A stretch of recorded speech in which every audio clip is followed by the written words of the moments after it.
dalam nama Yesus. Segala puji, hormat, kemuliaan, dan kuasa hanya bagi Allah di tempat maha tinggi. Kami bersyukur mempunyai Allah seperti Engkau.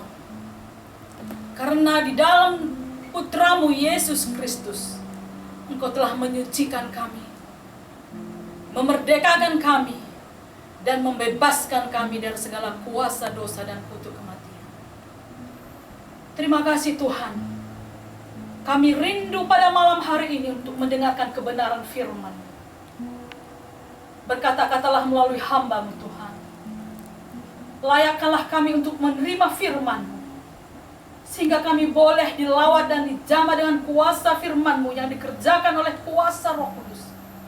Sehingga kami mengalami Tuhan suatu lawatan yang luar biasa yang datangnya dari surga yang kudus. Terima kasih Tuhan. Segala kuasa kegelapan yang ingin mencuri kemuliaan Tuhan dan yang mengganggu konsentrasi kami, Engkau menjauhkannya daripada kami. Hanya kuasa Roh Kudus yang berotoritas di dalam hati dan pikiran kami. Di dalam nama Yesus kami berdoa dan mengucap syukur. Amin.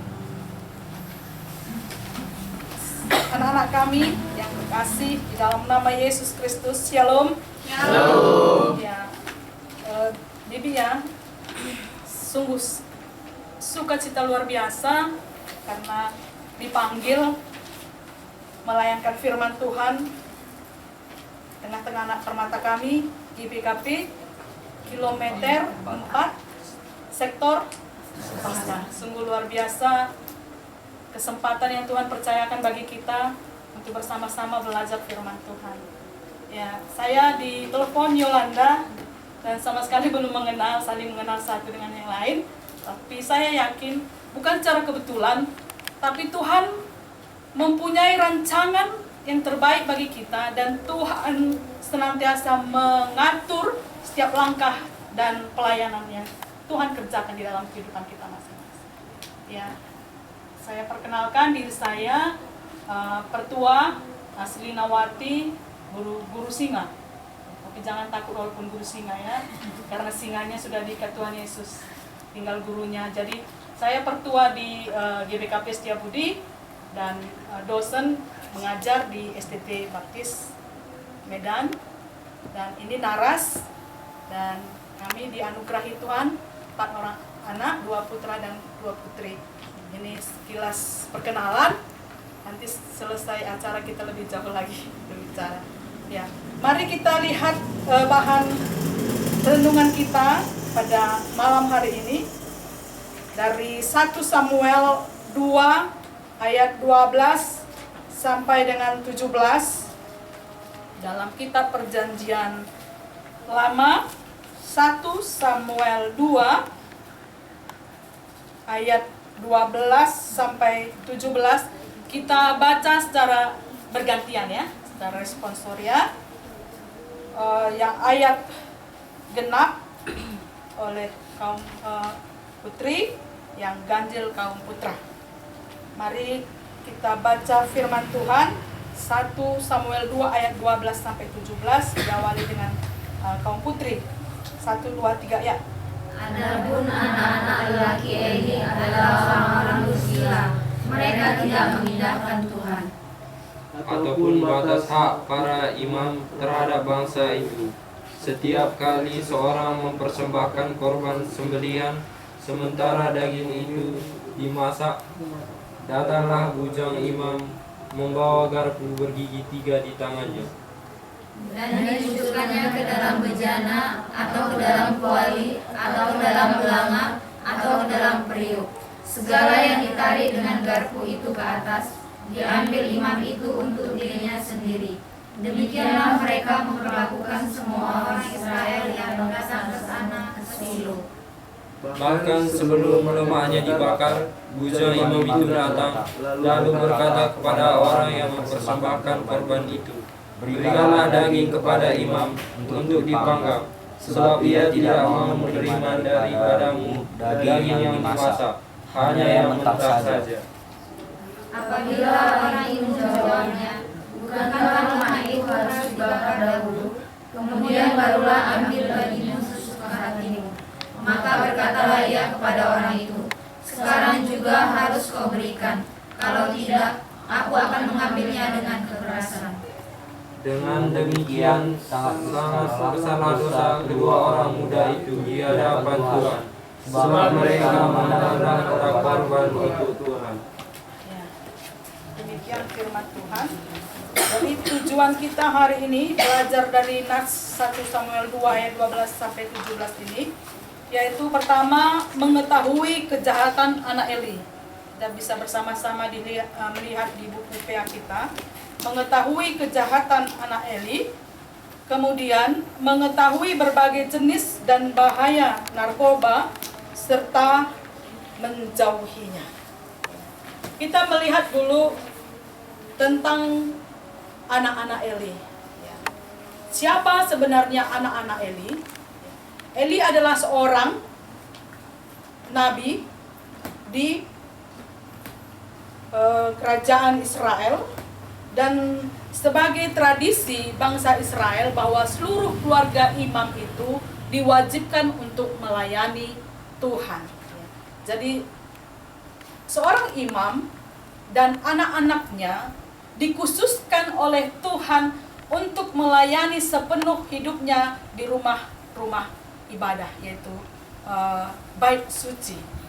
Jadi karena status ayahnya adalah sebagai imam, maka Pinehas dan Hofni, anak Imam Eli ini juga bertanggung jawab untuk melayani rumah Tuhan, bait suci.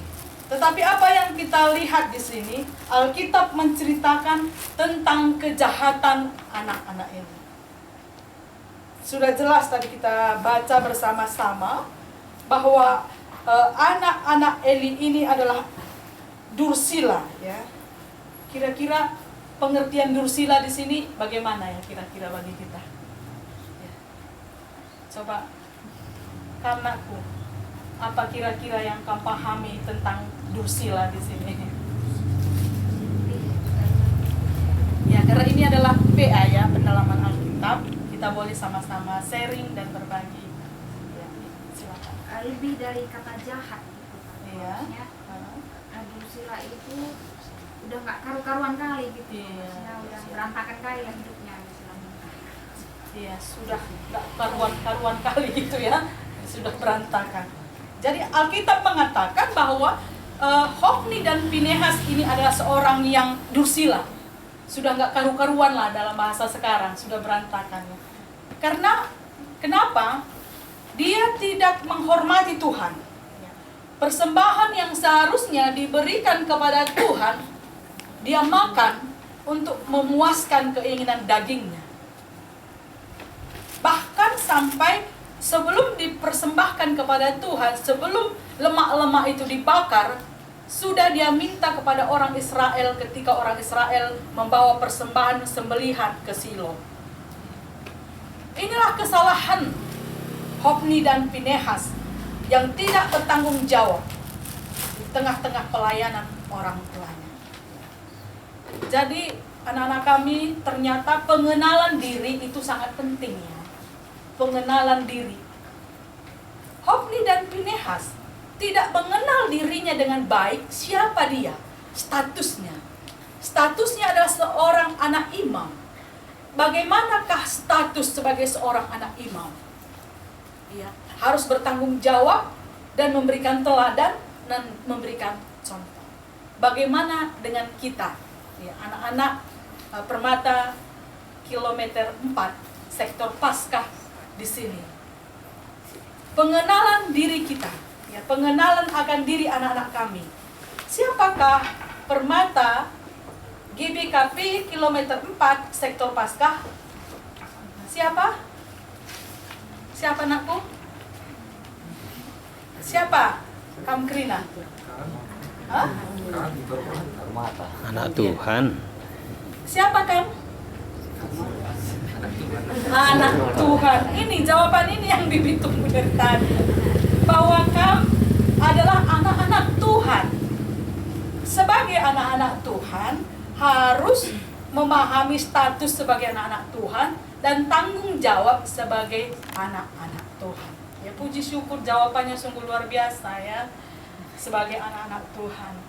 Jika kita menyadari sebagai anak Tuhan, maka status yang kita kenal akan diri kita harus kita praktekkan di dalam kehidupan kita sebagai anak-anak Tuhan.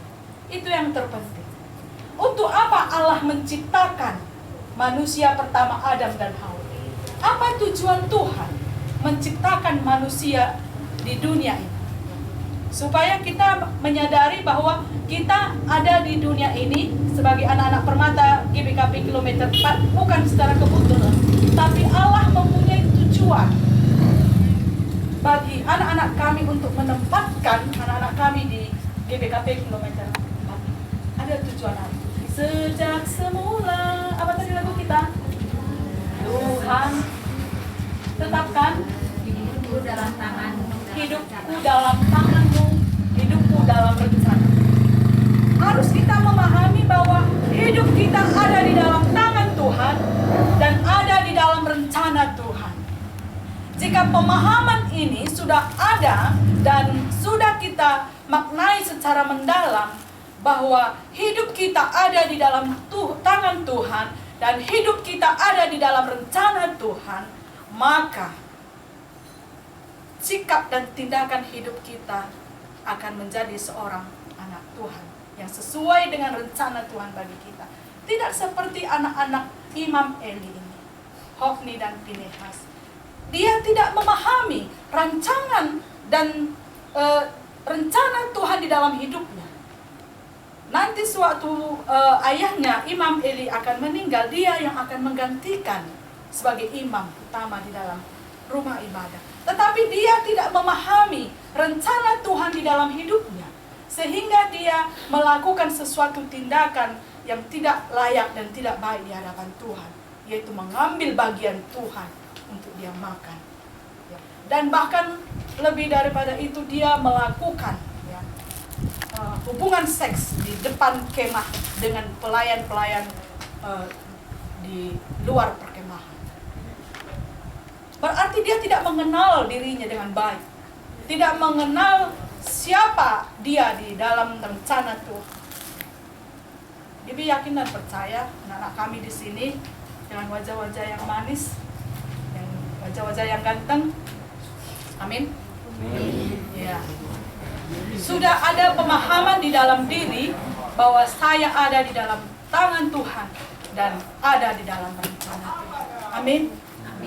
Untuk menjalani supaya kita hidup di dalam tangan Tuhan dan ada di dalam rencana Tuhan, maka kita harus senantiasa melakukan apa yang diperintahkan Tuhan di dalam kehidupan kita. Tidak seperti anak-anak Imam Eli ini, melanggar firman Tuhan, mengambil bagian Allah untuk dia makan, untuk memenuhi keinginan diri. Anak-anak kami dalam tema kita dikaitkan dengan narkoba dan HIV/AIDS. Ya, sama-sama kita tadi sudah membaca buku bimbingan kita, sudah begitu jelas, ya, sudah begitu jelas sama-sama kita membacanya. Apa tanda-tanda orang-orang yang sudah kena narkoba? Ya, dikatakan tadi malas, selalu ngantuk, kemudian dari hubungan sosial dia sering menarik diri, ya. Tanda-tanda itu sudah jelas kita tadi lihat di buku bimbingan kita. Masalah narkoba ini adalah sudah masalah mendunia, ya. Sudah menjadi masalah yang mendunia dan terlebih-lebih di Indonesia. Banyak yang menjadi sangat miris mendengarnya adalah orang-orang pemimpin yang seharusnya mengayomi dan melindungi bangsa Indonesia juga terlibat di dalam narkoba. Kita sudah mendengar, ya, para pemimpin kita ada terlibat di dalam pemakaian narkoba. Bahkan tidak sebagai pemakai, sudah menjadi pengedar. Seorang pemimpin yang seharusnya menuntun dan membimbing bangsa ini sudah terlibat di dalam pemakaian narkoba dan menjadi penjual. Bahkan tidak kita juga lupa ketika peristiwa beberapa waktu yang lalu ada orang tua yang suami istri menelantarkan anaknya dan tidak bertanggung jawab kepada anak-anaknya. komplek perumahan di daerah Jakarta, jika kalau kita membaca internet atau media massa, ketika Komnas HAM datang ke rumah itu dan melihat situasi rumah itu, diselidiki, ternyata orang yang tua yang tidak bertanggung jawab terhadap anak-anaknya, bahkan menyiksa dan tidak bertanggung jawab dalam hal materi, makanan, dan kesehatan anak-anaknya, sudah juga memakai narkoba. Bukan suami saja, tapi suami istri sudah memakai sabu. Ada ritual sabu setiap hari di rumah tersebut. Dan akibatnya anak-anak tidak bisa diurus, anak-anak ditelantarkan. Ya. Sudah begitu jauh kita lihat ya pengaruh keburukan daripada narkoba ini. Anak-anak kami yang kami kasihi, mari kita merenung kembali. Bibi yakin dan percaya kita yang ada di tempat ini, anak-anak kami di sini, sudah memahami betul tentang bahaya narkoba ini. Amin. Sudah memahami betul dan sudah menetapkan dalam hati tolak narkoba. Say not for drugs. Ini sudah ada di dalam hati anak-anak kami. Bibi yakin dan percaya. Bibi yakin dan percaya. Tetapi dalam perjalanan kehidupan kita kan manusia makhluk sosial ya, bergaul, punya teman, ya.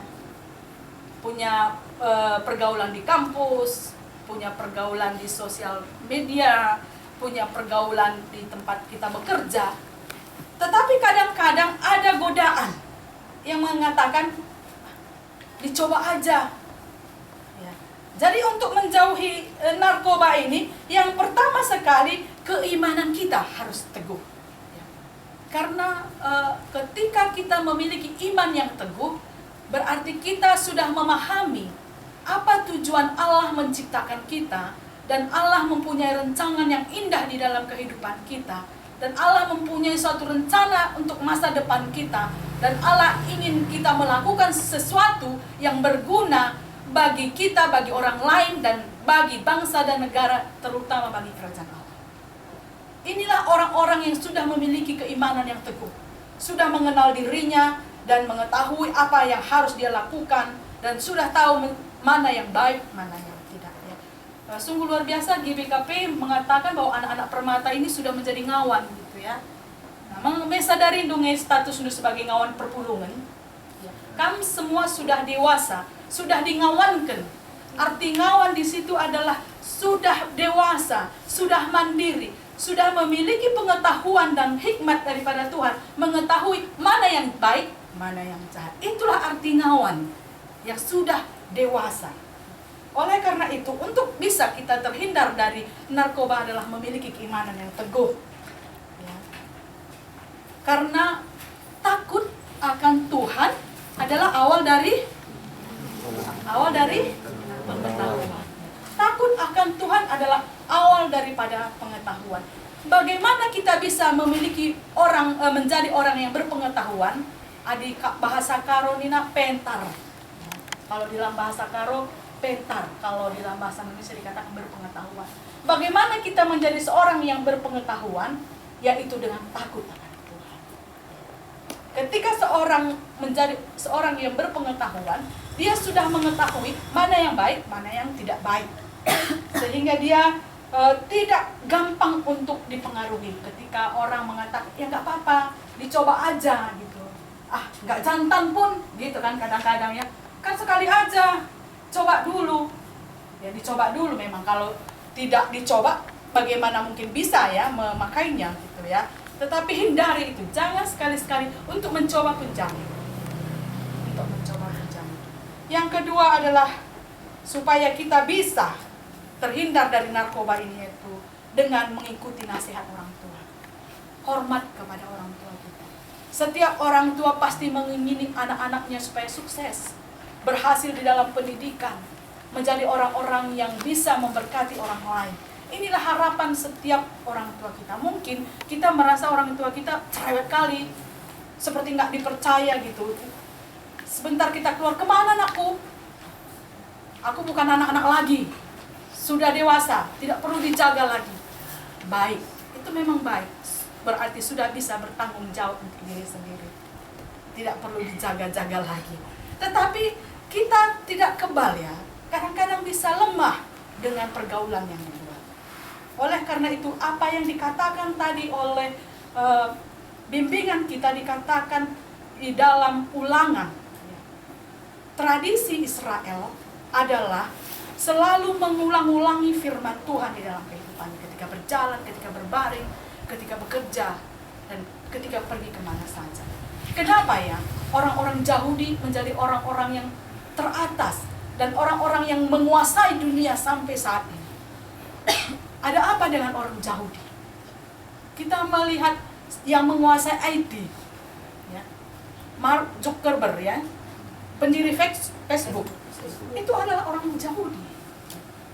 Kemudian Google, kemudian yang siapa lagi yang menguasai IT, yang menguasai Google, yang pendiri Google, Bill Gates, ya, Bill Gates, itu semua orang-orang Yahudi, ya, yang Google. Kemudian kita bisa melihat Albert Einstein, itu adalah orang-orang Yahudi. Kenapa mereka bisa diberkati ya? Dalam masalah ekonomi, keuangan, setiap job source, ya, siapa itu yang menguasai dunia ekonomi, ya, source itu, ya, ketika dia mengguncang ekonomi Amerika, berpengaruh ke Asia. Kenapa? Ada apa dengan orang-orang Yahudi sehingga bisa menguasai dunia ini? Di bidang ekonomi, di bidang pemerintahan, politik, banyak orang-orang Yahudi, orang-orang penting di Yahudi di Amerika, di Inggris, ya, menduduki jabatan-jabatan penting yang berperan untuk memegang peran politik di pemerintahan bangsa-bangsa besar, bangsa-bangsa kuat. Juga Singapura. Ya. Kenapa hal itu terjadi? Itulah berkat-berkat Tuhan yang Tuhan curahkan, yang Tuhan percayakan bagi anak-anak Tuhan. Itu adalah berkat anugerah yang Tuhan percayakan bagi anak-anak Tuhan. Bagaimana dengan kita? Kita juga adalah anak-anak Tuhan. Apakah kita ingin menjadi anak-anak yang biasa-biasa saja? Kita harus memiliki suatu rancangan hidup di dalam perjalanan kehidupan kita. Ini anak-anak kami rata-rata anak kuliah kan semua, ya, masih kuliah. Ada yang sudah selesai kuliahnya di sini, ada yang sudah diwisuda, ada, ya. Kemudian yang sudah bekerja, ada juga yang masih semester di bawah, semester 1, semester yang mau menyusun skripsi, ada, ya. Pergunakanlah kesempatan yang baik ini ketika kita kuliah, ya, pergunakan, tuntutlah ilmu sebaik-baik mungkin, ya, supaya kita bisa menguasai dunia ini. Sungguh luar biasa, Tuhan mempunyai rancangan yang indah bagi setiap anak kami. Oleh karena itu bertanggung jawablah. Ya, bertanggung jawablah di dalam kehidupan kita, supaya kita bisa menjadi orang-orang yang memberkati. Jangan suka keluyuran, ya, keluyuran malam gitu, ya, supaya kita terhindar dari narkoba ini. Kebiasaan-kebiasaan keluyuran malam itu supaya dihindari, kalau bisa dihindari. Karena kenapa? Dengan keadaan suka keluyuran malam, di situ banyak sekali jerat-jerat yang bisa membuat kita jatuh dan tergoda untuk terjerat narkoba ini. Jadi kalau sedikit ada hobi keluyuran malam, ya sedikit dikurangi. Ya. Jadi lakukanlah kegiatan-kegiatan positif yang bisa membangun kita. Usahakanlah satu kegiatan positif, hobi yang bisa kita kerjakan, misalnya di bidang musik, ya, olahraga, futsal misalnya. Ambillah satu kegiatan-kegiatan positif yang bisa membangun kita, ya, Ya, misalnya kalau ada talenta kita bermain musik, ya silakan belajar. Usahakan supaya kuliahnya tidak terganggu. Anak-anak di rumah saya mengatakan, kamu harus mempunyai satu keterampilan dan bisa mengambil bagian pelayanan di gereja. Oleh karena itu anak pertama, dia juga sudah organis di gereja, dia jadi psikologi. Kemudian yang kedua juga organis di gereja GPKP Setiabudi, tapi dia sekarang sudah di Jakarta, kuliah di STAN. Kemudian yang ketiga, laki-laki, sudah saya suruh sekarang belajar untuk musik, jadi organis. Yang keempat, saya mau sekolah vokal maka. Jadi harus ada satu kegiatan-kegiatan yang positif yang harus mengisi hidup kita supaya kita terhindar dari suara-suara yang mengundang. Salah satunya itu ya.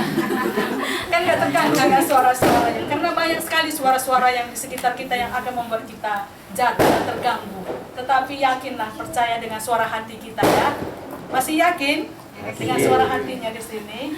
Masih kaku di sini masih ya. Oleh karena itu, anak-anak kami usahakanlah suatu kegiatan yang positif dan semaksimal mungkin ya. Kalau ada masalah ya, kenapa akhir-akhir ini ada berita anak mahasiswa bunuh diri? Motu betul ya, begini motu gitu ya, karena dia tidak takut akan Tuhan kan. Kenapa? Dia bunuh diri. Tetapi dia katanya pintar belajar di kampus ya. Jadi kebodohan apa yang ada pada dia? Kebodohan, memang dia secara intelektual bagus ya, pintar. Tetapi anak-anak Tuhan tidak hanya cerdas secara intelektual, tetapi juga cerdas secara spiritual ya. Karena banyak jenis kecerdasannya, kecerdasan intelektual, kecerdasan spiritual. Kalau hanya cerdas intelektual tetapi tidak dibarengi dengan cerdas spiritual, hal itu terjadi, jadi bodoh begitu ya. Tetapi orang yang cerdas secara intelektual dan dibarengi dengan cerdas secara spiritual, maka dia akan menjadi orang-orang yang tahu siapa diri dia dan apa tujuannya hidup, sehingga dia tidak mau bunuh diri ya, tidak menjadi bodoh ya, bodoh ya. Jadi jika ada masalah, tuntaskan. Jangan biarkan masalah itu menjadi beban, tertekan, sehingga kita mencari pelarian. Salah satunya itu narkoba. Karena katanya salah satu efek narkoba ini membuat orang menjadi senang ya, seperti bereforia ya, berhalusinasi. Jadi orang-orang pengguna narkoba ini mempunyai halusinasi yang tinggi ya. Ketika kita tertekan dengan masalah kita ingin lari dari masalah kita sehingga kita mencari solusinya dengan narkoba. Oleh karena itu salah satunya supaya kita terhindar dari narkoba itu, jika ada masalah, bisa saja kita mempunyai masalah hubungan dengan orang tua, mempunyai hubungan masalah dengan pacar, punya masalah dengan teman. Masalah-masalah itu kadang mungkin membuat kita tertekan. Normal ya. Ya, seorang yang menghadapi masalah akan merasa tertekan, itu adalah normal. Dan kalau kita tidak bisa mengambil solusinya, tertekan itu bisa menjadi stres ya. Dan ketika kita stres, akhirnya kita akan mencari solusi dengan narkoba. Hal inilah harus dihindari. Jadi jika ada masalah di dalam belajar, masalah dalam keuangan, masalah dalam hubungan dengan orang tua, yang pertama sekali datang ke Tuhan, curhat dengan Tuhan. Kalau curhat dengan teman membutuhkan pulsa, biaya kan punya pulsa kan, membutuhkan pulsa. Tapi curhat dengan Tuhan bebas pulsa. Oleh karena itu 24 jam bebas pulsa. Oleh karena itu perbanyaklah curhat kepada Tuhan. Amin. Yakin dan percaya, ketika kita curhat ke hadapan Tuhan, maka masalah yang kita hadapi, tekanan-tekanan yang kita hadapi akan bisa diselesaikan dengan baik, bukan dengan membunuh diri yang seperti dilakukan oleh orang-orang bodoh tadi. Jadi anak-anak kami yang kami kasihi, marilah di dalam perjalanan kehidupan kita memahami akan, sudah kita tahu tadi bahaya narkoba, sudah kan? Dari buku bimbingan kita sudah begitu jelas, tanda-tanda orang yang sudah kena narkoba sudah jelas. Marilah kita melihat orang-orang yang sudah kena narkoba ini menjadi suatu pengalaman dan pelajaran bagi kita, supaya kita sudah memahami itulah bahaya narkoba. Dengan memahami dan mengetahui bahaya narkoba ini, membuat kita lebih berhati-hati dalam bergaul. Tidak gampang untuk terpengaruh dengan perkataan teman. Tidak gampang terpengaruh jika mengalami tantangan hidup, mencari pelarian solusi ke narkoba.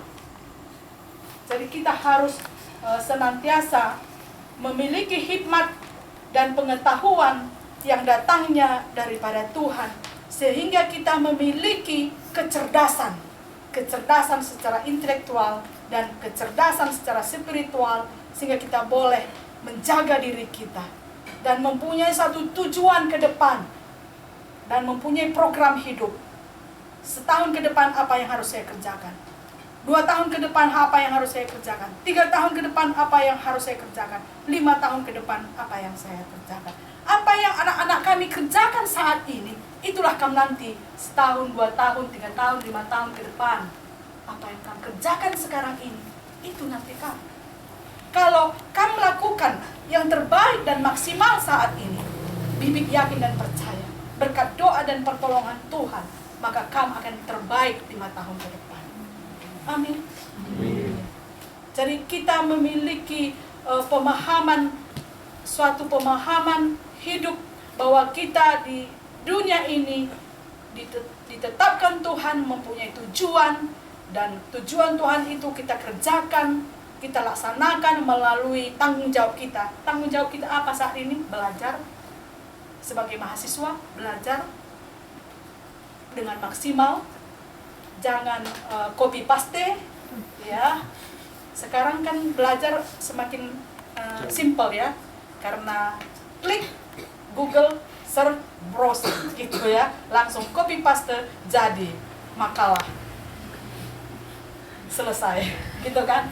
Tetapi marilah kita, pengetahuan yang kita dalami itu, yang kita pelajari, akan membekali kita dan mempertajam kita dan memberikan suatu pemahaman bagi kita. Ini yang Tuhan tetapkan dalam hidupku dan aku kerjakan dengan maksimal supaya aku dapat berhasil dan sukses. Dan pemahaman ini harus kita tanamkan untuk memotivasi kita supaya melakukan yang terbaik apa yang menjadi tanggung jawab kita. Kamu tanggung jawab sekarang belajar, lakukanlah yang terbaik dalam belajar. Dan hindarilah pergaulan-pergaulan yang membawa anak-anak kami bisa jatuh dalam narkoba. Jaga diri baik-baik, senantiasa membangun hubungan pribadi dengan Tuhan. Ya. Kalau sekarang kan istilah PDKT katanya ya. Ya boleh sih PDKT dengan yang kita suka, senang, tetapi terlebih dahulu PDKT dengan Tuhan gitu ya. Sebelum PDKT dengan seseorang, utamakan dulu PDKT dengan Tuhan, pendekatan dengan Tuhan dulu. Ya Tuhan, apakah cocok aku kerjakan ini? Apakah bisa aku kerjakan ini? Jadi membangun komunikasi dengan Tuhan itu seperti hubungan kamu dengan bapak dan mama ya. Jangan sungkan-sungkan. Kamu kan nggak sungkan-sungkan untuk berbicara kepada bapak sama mama ya, enggak kan? Demikian juga dengan Tuhan. Yakin dan percayalah. Dengan pertolongan kuasa firman Tuhan yang kita dengar, dan pertolongan kuasa Roh Kudus yang ada di dalam hati kita, yang akan menolong kita, menuntun kita, memimpin kita, sehingga kita bisa bebas dari pengaruh-pengaruh buruk dunia ini. Karena kenapa? Setan ingin selalu mencari strategi untuk menjatuhkan anak-anak Tuhan. Dengan berbagai cara, setan mencari strategi. Jadi iblis itu adalah ahli strategi ya. Dia bisa masuk melalui narkoba. dia masuk melalui membangun hubungan satu dengan yang lain. Ya. Jadi kita harus mengenal strategi iblis dan membangun diri dengan memperlengkapi diri kita dengan senjata rohani. Efesus 6 ya. Di situ kita diperlengkapi dengan senjata rohani, yaitu melalui firman Tuhan, melayani Tuhan, berdoa. Ini adalah perlengkapan senjata. Jadilah anak-anak kami menjadi laskar Kristus yang siap dipakai untuk memerangi kegelapan. Jadilah anak-anak kami, Permata GBKP kilometer 4, kalau bisa bentuklah satu kegiatan, kita berangkat ke Tanah Karo, kita melayani di sana. Jadi kita tidak boleh menjadi orang egois. Kita sudah nyaman dengan zona aman kita. Yang penting saya sudah terima Yesus dan selamat. Saya tidak peduli dengan orang lain. Tetapi kita bukan orang yang egois. Oleh karena itu, susunlah satu rencana. Apa yang bisa saya kerjakan bagi orang-orang yang membutuhkan kami. Terlebih saudara-saudaraku yang di Tanah Karo sana. Terutama banyak anak-anak Permata, mungkin anak-anak yang membutuhkan pelayanan kita di sana.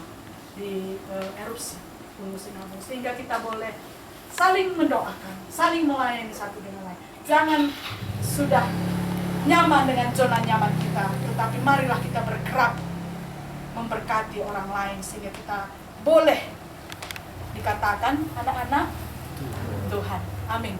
Mari kita bersatu dalam doa.